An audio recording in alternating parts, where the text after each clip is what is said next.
Hello everybody and welcome back to the new VR news. As always, I am Mateo311 and this is your one channel for everything VR related. Today, we're talking about a new standalone VR headset from HTC, a Facebook policy change that will block VR cloud gaming, an extremely cheap full body tracking system, and of course we're gonna go over the newest games. So let's not waste any more time and jump right into this. Generally, I start these videos with new upcoming releases, game updates, and the latest new trailers. But I actually just put out a separate video on that topic, which included 10 amazing titles. So obviously today's list of games will be much shorter than usual, and if you're looking for new game info, I will link to that video in the description. So first up in our shortened game list is an announcement from Impulse Gear, the studio that brought us the PlayStation VR title Farpoint. Apparently, they're working on a new game that will release this year. Now, information is extremely scarce, but since this is releasing in 2021, I would expect to start hearing some updates soon. For now though, it's just great to hear that we have one more exciting title on the way. Speaking of titles releasing soon, we have Orkana Conflict. Orkana Conflict is releasing on Steam March 16th, and it's a hybrid RTS first-person shooter title. It features some of your classic RTS base building and resource gathering, but you can also jump down into first-person mode and engage the enemy face-to-face. Now this is the work of a single developer and it features a 5 to 7 hour campaign. You'll control armies up to 25 units strong, and you'll have to face off against some mutant creatures. RTS titles are sorely lacking in the VR space, so I'm definitely excited to check out this game. Okay, so we're already moving on from the new VR games and into an interesting new policy from Facebook. Applications that provide cloud-based streaming will not be allowed on the official Oculus Store or the App Lab going forward, and we have to wonder why now? Now, historically, Facebook would have claimed they're not allowing these applications due to their inability to quality control the content users would experience. Obviously, your internet connection will have a dramatic impact on the VR experience you have from a streamed game. But recently, Facebook has allowed game streaming through virtual desktop, but there's still a quality control concern from this application because it's dependent on your home network. So the question is, why is Facebook blocking cloud game streaming now? And do they know something that we don't? Is a new VR cloud gaming service on the way? We'll touch on that topic a little bit more when we get into HTC. Personally though, I'm quite skeptical of VR cloud-based gaming. Just like Stadia and GeForce Now, it will never outperform a high-end local machine. And there are some physical limitations that we would need to overcome, but cloud-based VR game streaming can be a viable option for many people. Facebook's sudden policy change leads me to believe we may see this type of platform sooner rather than later, and Facebook wants to make sure everyone is getting their games from inside their own ecosystem. Maybe I'm looking into this a little bit too deeply, but for now we'll just have to wait and see what happens. Now, if you are looking for a project with a bit more certainty around it, we have yet another cheap, full-body tracking solution on the way. A Swedish teenager has developed a tracking system that requires no electronics besides a USB camera and some LEDs. The trackers that you will place on your body, called cookies, contain absolutely zero electronics.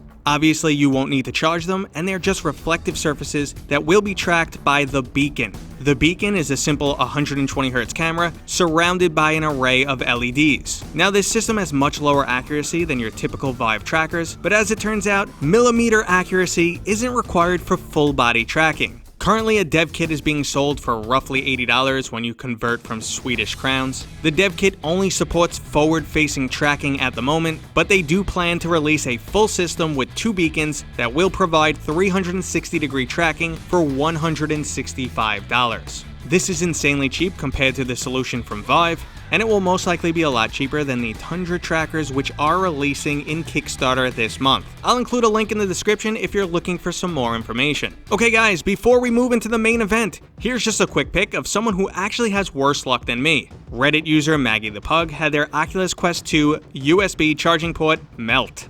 No cause for alarm though guys, I don't expect this to be like the Elite strap snapping on everyone, and an electrician has also chimed in stating that the most likely culprit was a loose connection and electrical arcing. Oddly enough, I've actually found my Oculus Quest charging cable not fully pushed in on more than one occasion. Okay guys, it is time to discuss the new standalone VR headset from HTC. Last week, HTC Vive started teasing us on Twitter, then they started playing chess with the Oculus account, and finally we got an interview with the president of HTC Vive, Alvin Wang Graylin. Now, Alvin has confirmed that a standalone VR headset is coming from HTC this year, but unfortunately, that's the only official information we have. There were some interesting topics discussed in this interview though, so from this point forward, we can speculate on what HTC is going to bring to the table and how they can go really right or really wrong. First off, based on a few items discussed in this interview, HTC's history, and their continued support for Farpoint Infinity, it's most likely this will be a 2-in-1 headset, meaning it will support both standalone VR gaming and PC VR gaming. HTC's enterprise-based standalone headset does support Wi-Fi game streaming, so we can expect that option in this new headset, but I'm not sure if they'll include a traditional DisplayPort connection for those who want a tethered experience. There are still some major benefits to going tethered, so I think they'll weigh the pros and cons on that one. Where HTC will have to prove itself on this headset is tracking. Their inside-out tracking solution found on the Cosmos is currently the worst in the industry and has the potential to ruin this product. Another potential issue could be the price. There are plenty of people out there who are willing to spend more just to avoid Facebook, but they can't really justify a $600 price tag unless they're bringing a lot more to the table. Spec-wise, it's unlikely we'll find anything substantially more powerful than the XR2 chipset found in the Oculus Quest 2. HTC could use the Snapdragon 888, which is significantly more powerful than the XR2 chipset, but it's equally more expensive. So this product would never be a Quest competitor. As a hardware company, HTC's headsets have always been more expensive than their competitors, as the bulk of the profit comes from the hardware sale itself, rather than selling software for the product.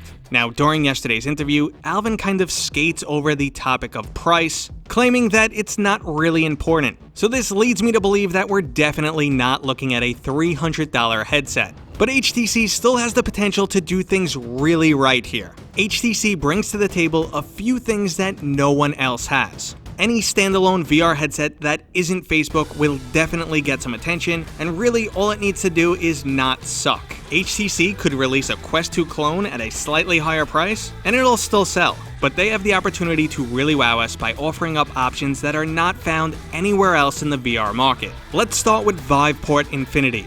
This is a Netflix-style game service. For a low monthly price, you have access to a huge library of VR games. If this was made available for standalone titles, it's a huge game changer. HTC can also consider providing a game cloud streaming platform. So for VR users who only have access to a standalone device and want to experience PC VR games, that could be an option. It could also be the reason for Facebook's sudden policy change and why their Twitter accounts are currently playing chess. So imagine a new headset that's comparable to the Oculus Quest 2, maybe it's a little bit more expensive, but for a low monthly price, you have access to an insane list of both standalone and PC VR titles. But HTC can take things a step further.